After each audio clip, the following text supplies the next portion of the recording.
नमस्कार, आपका स्वागत है। दोस्तों, पुरुष का वह कौन सा अंग है जो विवाह के बाद प्रत्येक स्त्री को ध्यान से देखना चाहिए? दोस्तों, विवाह के बाद अनेक स्त्रियां कई बार मायके जाती हैं। उन्हें मायके में कब तक रुकना चाहिए? कितने दिन मायके में रहना चाहिए? पति से दूर अपने पिता के घर में रहकर स्त्री कौन सा पाप करती है? वहां रहने पर उसे कौन सा पाप लगता है और उस पाप का फल उसके मां बाप को भी क्यों भोगना पड़ता है?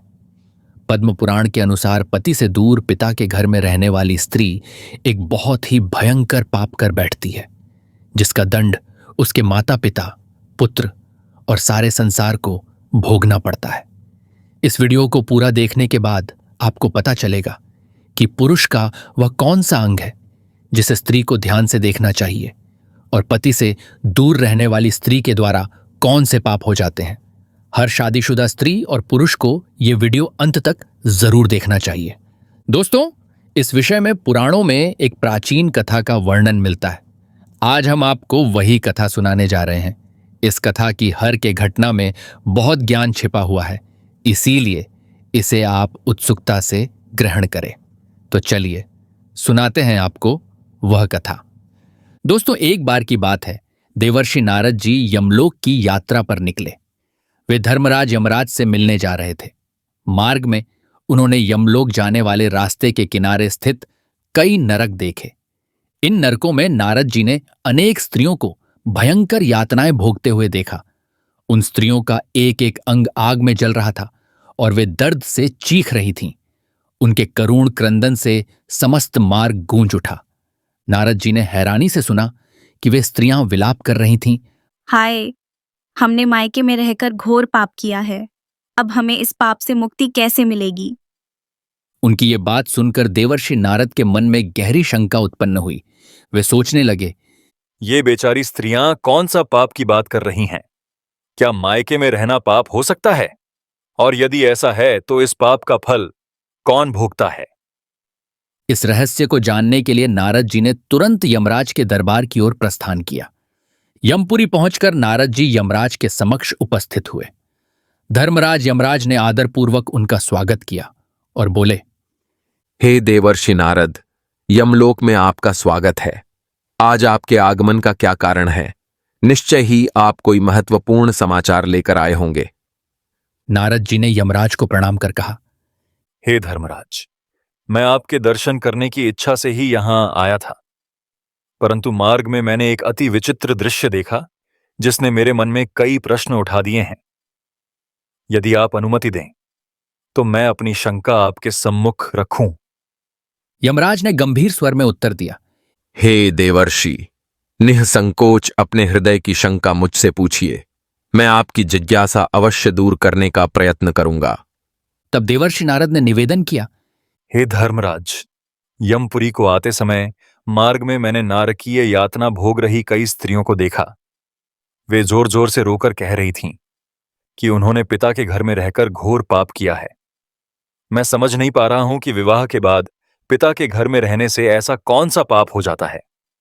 कृपा करके बताएं कि एक स्त्री मायके में रहकर कौन सा पाप करती है और उस पाप का दंड आखिर किसे भुगतना पड़ता है।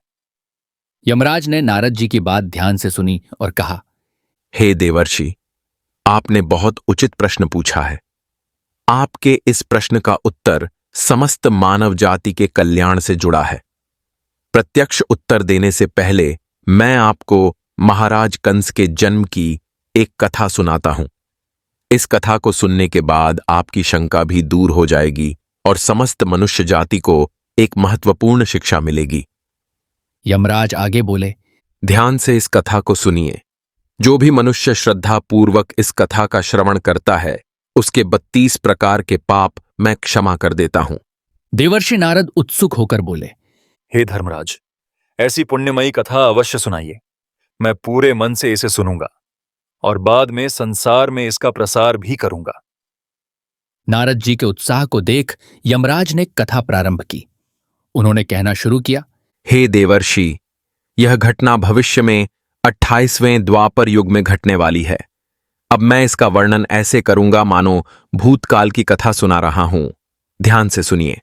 उस समय मथुरा नाम की नगरी में यदुवंश के प्रतापी राजा उग्रसेन राज्य करते थे।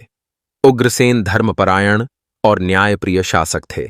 उसी समय विदर्भ देश में एक बहुत ही सुंदर राजकन्या भी निवास करती थी, जिसका नाम पद्मावती था। वह विदर्भ नरेश महाराज सत्यकेतु की पुत्री थी। महाराज सत्यकेतु ने अपनी पुत्री पद्मावती का विवाह महाराज उग्रसेन से तय कर दिया। विधि विधान पूर्वक पद्मावती और उग्रसेन का विवाह संपन्न हुआ। विवाह के पश्चात रानी पद्मावती अपने पति की सेवा में पूर्णतया लग गईं। अपने स्नेह और समर्पण से उन्होंने शीघ्र ही महाराज उग्रसेन का हृदय जीत लिया। महाराज उग्रसेन रानी पद्मावती से अत्यंत प्रेम करने लगे, यहां तक कि वे पद्मावती के बिना एक पल भी नहीं रह पाते थे। रानी के दर्शन किए बिना न तो उन्हें भोजन में रुचि होती, न राज्य कार्य में मन लगता। वह अधिकांश समय रानी के साथ क्रीड़ा विलास और मधुर वार्तालाप में व्यतीत करने लगे।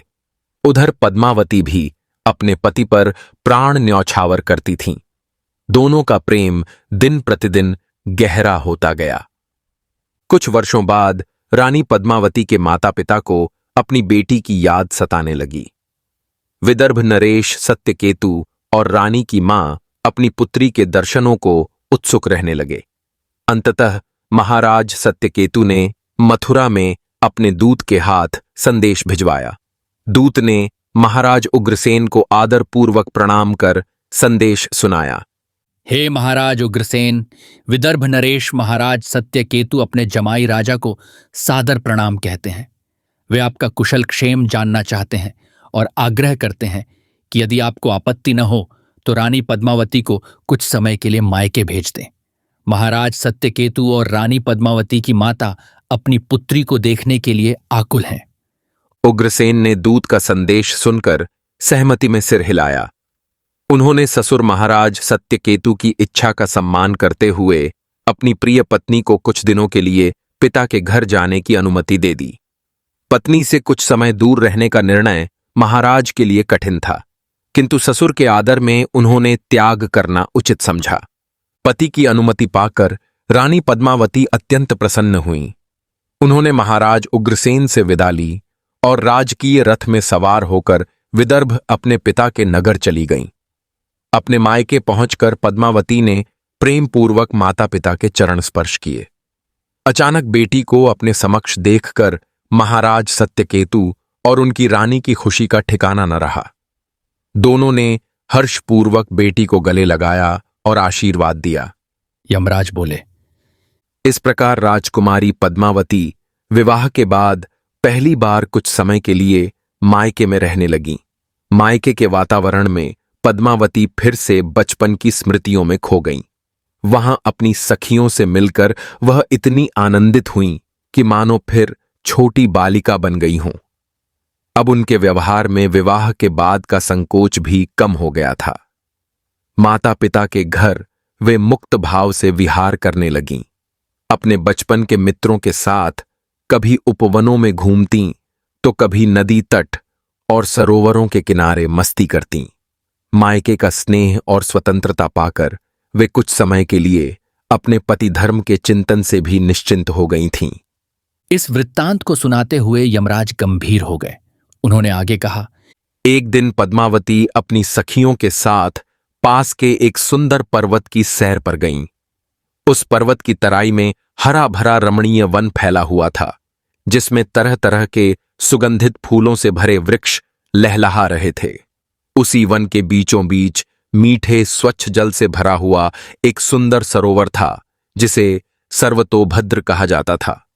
उस स्वच्छ सरोवर को देख पद्मावती ने सखियों से कहा कि वे सब उसमें स्नान करेंगी और जल क्रीड़ा का आनंद लेंगी। सारी सखियां हंसते गाते सरोवर के निर्मल जल में उतर गईं। राजकुमारी पद्मावती भी अपनी सखियों के साथ अटखेलियां करते हुए डुबकियां लगाने लगीं। उस पल पद्मावती अपने पति को बिल्कुल भूल गई थीं। बाल्यकाल की सहेलियों संग जल में खेलते कूदते समय उनके मन में एक बार भी पति उग्रसेन का ध्यान नहीं आया। वे निश्चिंत होकर मौज मस्ती में मग्न थीं। उसी समय आकाश मार्ग से कुबेर का एक अनुचर गोभील नामक एक दैत्य अपने दिव्य विमान पर कहीं जा रहा था। वह संयोगवश उसी सरोवर के ऊपर से गुजरा जहां पद्मावती अपनी सखियों संग क्रीड़ा कर रही थीं। नीचे दृष्टि पड़ते ही गोभील की निगाह उस रूपवती पद्मावती पर ठिठक गई। पद्मावती का अप्रतिम सौंदर्य और बड़ी बड़ी कमल जैसी आंखें देख वह मोहित हो उठा। उसने तुरंत अपने दिव्य ज्ञान से जान लिया कि यह सुंदरी विदर्भ नरेश सत्यकेतु की पुत्री पद्मावती है और मथुरा नरेश उग्रसेन की पत्नी है।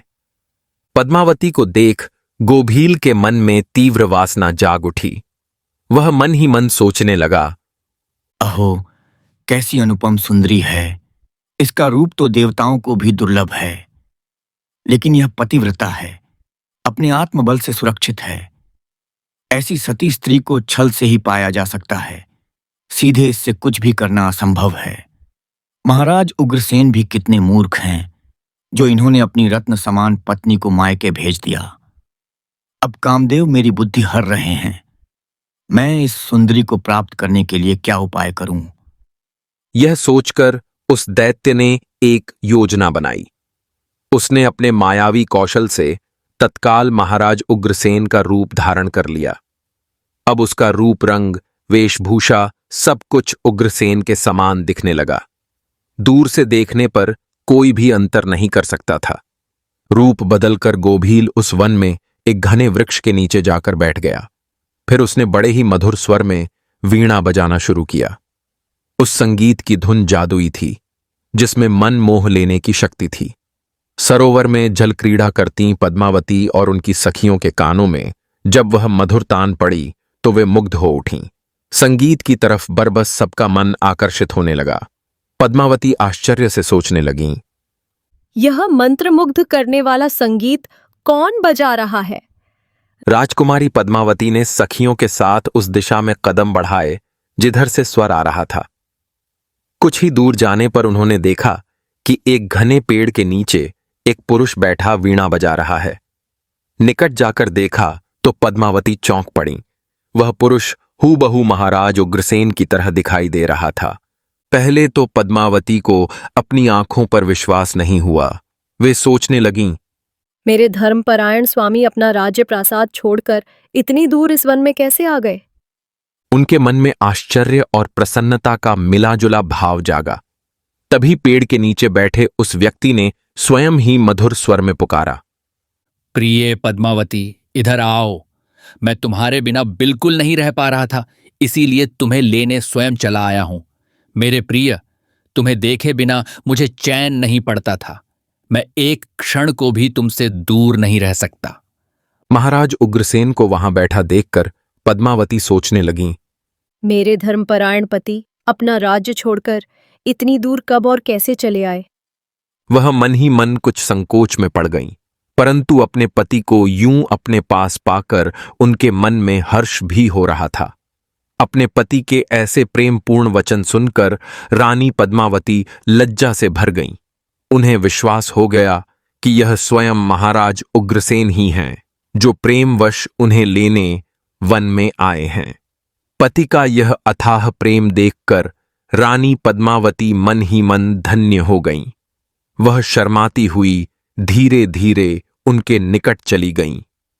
मौका पाकर उस बहरूपिये ने रानी पद्मावती का कोमल हाथ पकड़ लिया।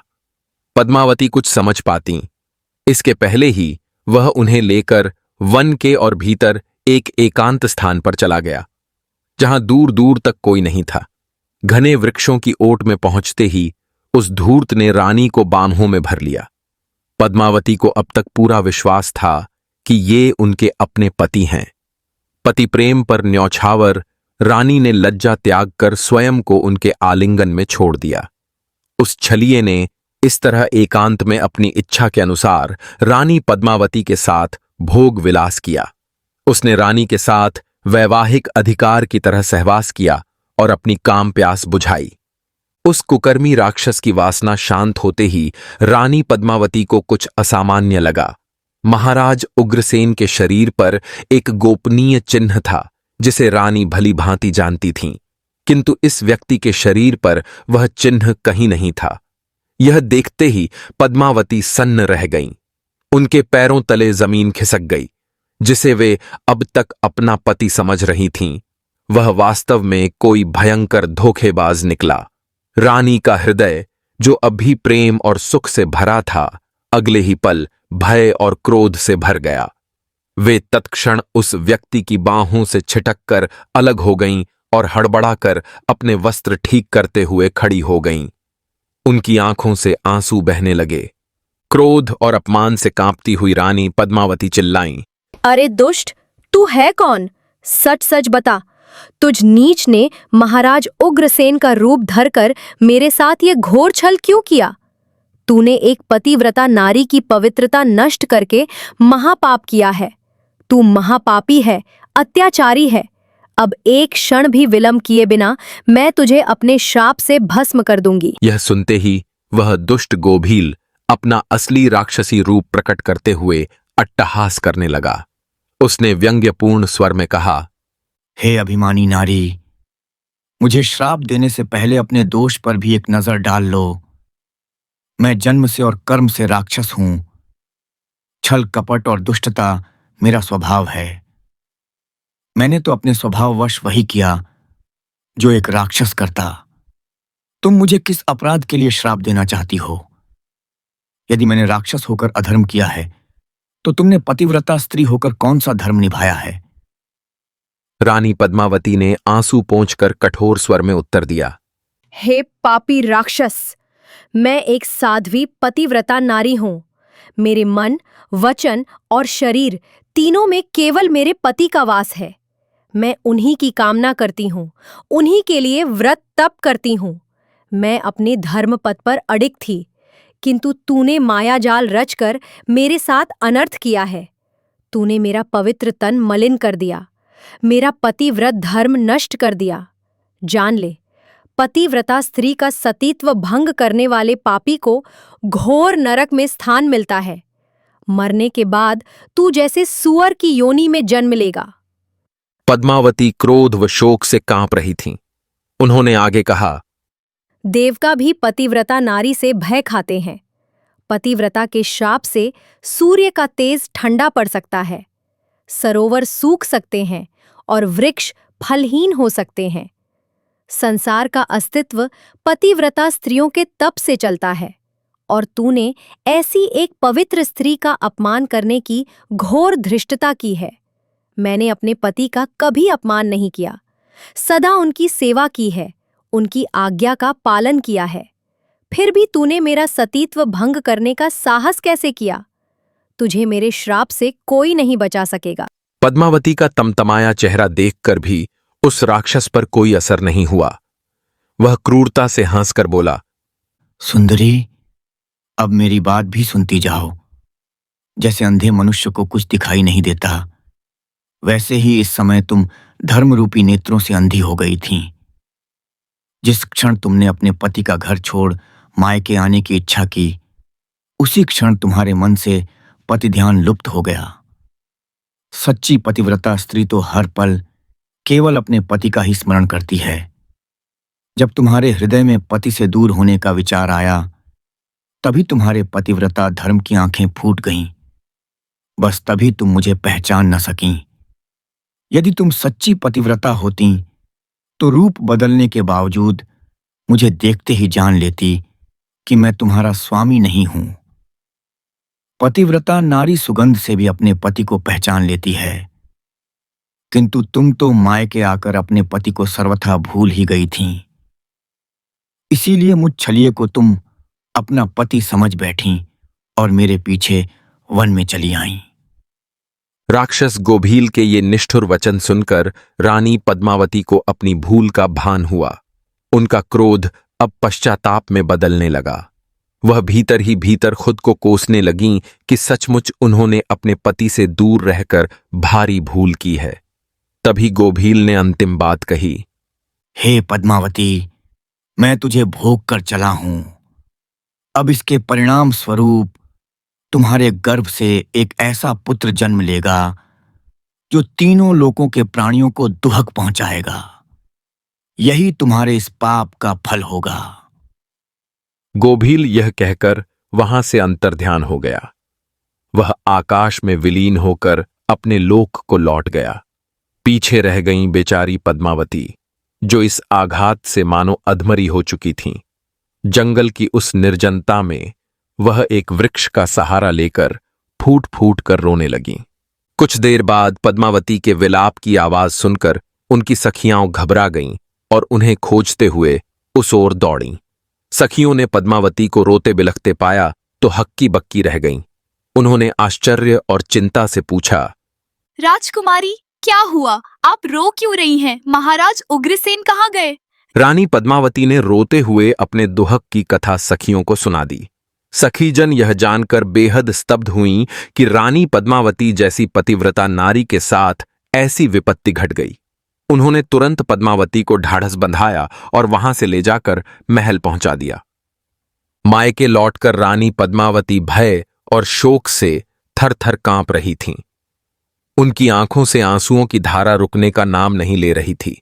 सखियों ने तत्काल पद्मावती की माता रानी को बुलाकर सब हाल सुना दिया। अपनी पुत्री पर घोर विपत्ति आ गई थी, यह जानकर महारानी पद्मावती की माता तो मूर्छित होकर गिर पड़ीं। शोर सुनकर स्वयं महाराज सत्यकेतु वहां आए। उन्होंने व्याकुल होकर अपनी बेहोश पत्नी को संभाला और जब पुत्री की आपबीती सुनी तो राजा सत्यकेतु की आंखों में भी आंसू भर आए। दुख, क्रोध और पश्चाताप से भरे सत्यकेतु फूट पड़े। हाय, यह मैंने क्या किया? मैंने ही अपनी फूल सी बच्ची को मायके बुलाकर अनजाने में अनर्थ करा दिया। काश मैंने पद्मावती को बुलाया ही न होता तो वह आज ऐसे पाप की भागी न बनती। समय रहते कुछ नहीं किया जा सकता था। महाराज सत्यकेतु ने तुरंत निर्णय लिया कि पद्मावती को बिना विलंब पति के पास लौटा दिया जाए। उन्होंने विश्वस्त सेवकों के साथ आदरपूर्वक पद्मावती को मथुरा वापस भेज दिया। माता पिता ने दुखी हृदय से बेटी को विदा किया। उनके मन में असीम ग्लानि थी कि उनकी लाडली के साथ उनके घर में ऐसा अनर्थ हो गया। उधर मथुरा में महाराज उग्रसेन अपनी प्राणप्रिय पत्नी से बिछड़कर बेचैन थे। उन्हें दिन में चैन था, न रात को नींद आती थी। पद्मावती के बिना वे स्वयं को आधा अधूरा महसूस कर रहे थे। प्रेम में डूबी ऐसी अवस्था में जब अचानक महारानी पद्मावती को समय से पहले वापस आते देखा तो महाराज उग्रसेन के हर्ष का पारावार न रहा। उन्होंने दौड़कर प्रेम पूर्वक पद्मावती को गले लगा लिया और कहा, हे प्रिय, तुम्हारे बिना मेरा जीवन एक क्षण को भी सुखद नहीं था। यदि तुम कुछ दिन और नहीं आती तो शायद मेरे प्राण ही निकल जाते। पति के मुंह से यह प्रेमपूर्ण वचन सुनते ही अपने अंतर में छिपाए भारी दुहक के बोझ तले दबी रानी पद्मावती फूट फूट कर रो पड़ी। वह रोते हुए महाराज के सीने से लग गईं। उग्रसेन घबरा गए। उन्होंने प्यार से रानी के आंसू पोंछते हुए पूछा, सुंदरी, क्या हुआ? तुम्हारी आंखों में आंसू क्यों हैं? क्या विदर्भ में माता पिता से विदा लेते समय मन व्याकुल हो गया है? मुझे बताओ कि तुम्हारे हृदय में ऐसा कौन सा दुख है जो तुम मुझसे छुपा रही हो? रानी पद्मावती ने अपने आप को संभाला और चेहरे पर सामान्य भाव लाते हुए बोलीं, स्वामी, कुछ नहीं। मायके से विदा लेते समय मन भारी हो गया था, इसलिए माता पिता को छोड़ने के दुख में रो पड़ी। आप चिंता ना करें, अब मैं आ गई हूं ना। यह कहकर उन्होंने बात को टाल दिया और उस महापाप का जिक्र अपने पति से छुपा गईं। रानी पद्मावती ने निश्चय किया कि इस कलंक को जीवन भर अपने हृदय में छिपाए रखेंगी। इसके बाद पद्मावती ने स्वयं को संयत कर लिया और पहले की तरह महाराज की सेवा व प्रेम में लग गईं। पर भीतर से उनका हृदय हर समय ग्लानि और भय से कांपता रहता था। उनके मन में पल पल गोभील के कहे शब्द गूंजते रहते थे। उन्हें चिंता सताने लगी थी कि उनके गर्भ में बोए गए उस पाप के बीज का परिणाम क्या होगा। समय बीतने लगा। कुछ महीनों बाद पद्मावती के गर्भ के लक्षण प्रकट होने लगे। महाराज उग्रसेन को यह ज्ञात हुआ तो वे अत्यंत प्रसन्न हुए कि उनके यहां उत्तराधिकारी जन्म लेने वाला है। परंतु रानी पद्मावती के मन में आनंद के स्थान पर अज्ञात भय समाया हुआ था। केवल वही जानती थीं कि उनके गर्भ में पल रहा शिशु वास्तव में किसका अंश है। इस गहरे रहस्य को उन्होंने किसी से साझा नहीं किया। दिन, महीने, वर्ष बीतते गए और वह गर्भ असामान्य रूप से बढ़ता ही गया। पूरा 10 वर्ष बीत गए, किंतु पद्मावती ने संतान को जन्म नहीं दिया। उग्रसेन सहित सभी यह सोचकर हैरान और चिंतित थे कि आखिर यह गर्भ इतना लंबा क्यों खिंच रहा है। 10वें वर्ष के अंत में पद्मावती ने एक बालक को जन्म दिया, लेकिन उस बच्चे के जन्म लेते ही महल में हाहाकार मच गया। वह कोई साधारण बालक नहीं था, बल्कि देखने में ही अत्यंत भयंकर प्रतीत होता था।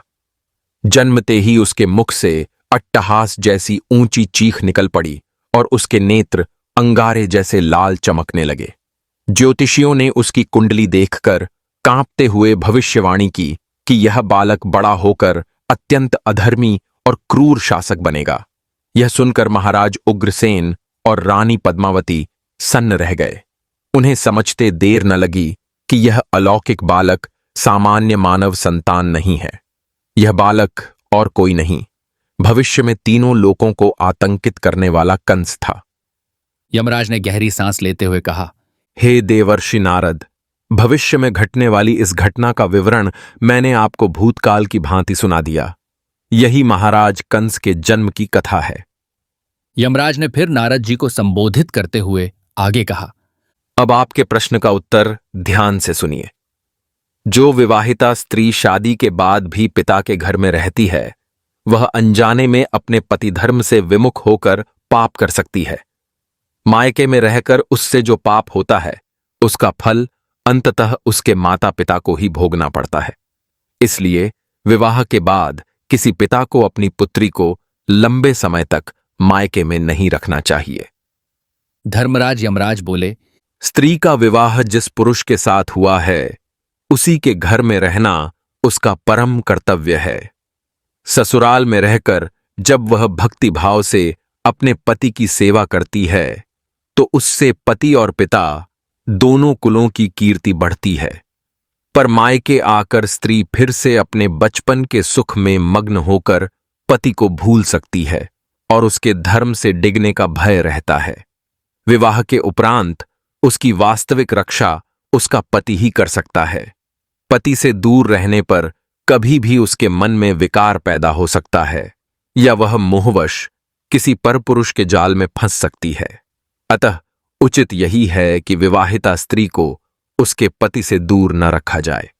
यमराज ने स्पष्ट कहा, यदि स्त्री ससुराल में रहकर कोई पाप करती है तो उसका फल उसके पति को भोगना पड़ता है, लेकिन यदि वह मायके में रहकर पाप की भागी बनती है तो उस पाप का दंड उसके माता पिता को भुगतना पड़ता है। पुत्री के सद्गुणों से ही पिता की कीर्ति बढ़ती है, इसलिए बेटी का स्थान विवाह के पश्चात उसके पति के घर पर ही होता है। यहां तक कि दामाद के साथ भी अपनी बेटी को मायके में लंबे समय तक ठहरने नहीं देना चाहिए। विवाहिता नारी का परम धर्म यही है कि वह पति के घर में रहकर पति सेवा और गृहस्थ धर्म का पालन करे। नारद जी ने श्रद्धा से हाथ जोड़कर कहा, हे धर्मराज, आपने मेरी शंका दूर कर दी और साथ ही समस्त मानव जाति के लिए भी यह अमूल्य उपदेश दिया है। मैं वचन देता हूं कि पृथ्वी पर जाकर इस कथा और इससे मिलने वाली शिक्षा का प्रचार अवश्य करूंगा। यमराज ने प्रसन्न होकर देवर्षि नारद को आशीर्वाद दिया। नारद जी नारायण नारायण का जयघोष करते हुए यमलोक से विदा होकर पृथ्वी लोक की ओर लौट गए। दोस्तों, आशा है आपको यह कथा सुनकर कुछ नया सीखने को मिला होगा। आपको यह कथा कैसी लगी, कृपया कमेंट करके हमें जरूर बताएं। यदि जानकारी अच्छी लगी हो तो वीडियो को लाइक करना न भूलें। कमेंट में जय श्री कृष्ण अवश्य लिखें और हमारे चैनल को सब्सक्राइब करें। आप सभी का हार्दिक धन्यवाद।